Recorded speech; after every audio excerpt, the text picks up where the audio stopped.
சென்னை எண்ணூர் பகுதியில் சென்ற மாநகர பேருந்தின் பின்பக்க படிக்கட் கதவு திடீரென கழன்று வந்த நிலையில் அதனை கையில் பிடித்தபடி பயணி ஒருவர் பயணிக்கும் வீடியோ வெளியாகி அதிர்ச்சியை ஏற்படுத்தியுள்ளது.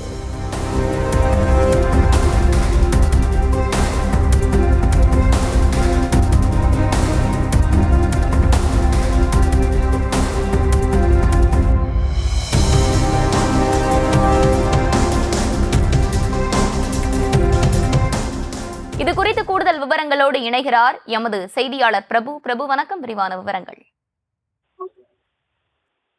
அஸ்வினி, வணக்கம். கையோடு கலந்து வந்த மாநகர பேருந்தின் கதவை கையில் பிடித்தவாறே பயணம் செய்த காட்சியை தான் நாம் தற்போது பார்த்துக் கொண்டிருக்கிறோம். வடசென்னை எண்ணூரிலிருந்து பிராட்வே வரை செல்லக்கூடிய சுமார் 51 பேருந்து நிறுத்தங்களில் நின்று செல்லும் மாநகர பேருந்து தான் 4ஆம் எண் கொண்ட பேருந்து. எண்ணூர் பகுதியில் இருக்கக்கூடியவர்கள் பிராட்வே பகுதிக்கு செல்ல வேண்டும் என்றால் இந்த பேருந்தை பயன்படுத்திதான் பயணம் செய்ய வேண்டும். இப்படியாக 4ஆம் எண் கொண்ட இந்த தாழ்தள பேருந்தின் பின்கதவு பழுதடைந்திருக்கிறது.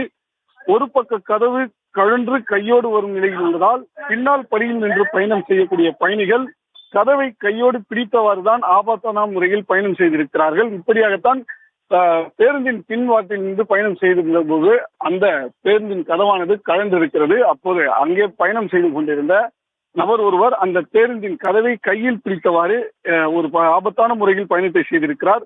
போக்குவரத்து துறை அதிகாரிகள் பொதுமக்களை இந்த கோரிக்கையை கவனத்தில் கொண்டு பேருந்தை தரம் உயர்த்த வேண்டும் என்ற கோரிக்கையை வைத்திருக்கிறார்கள்.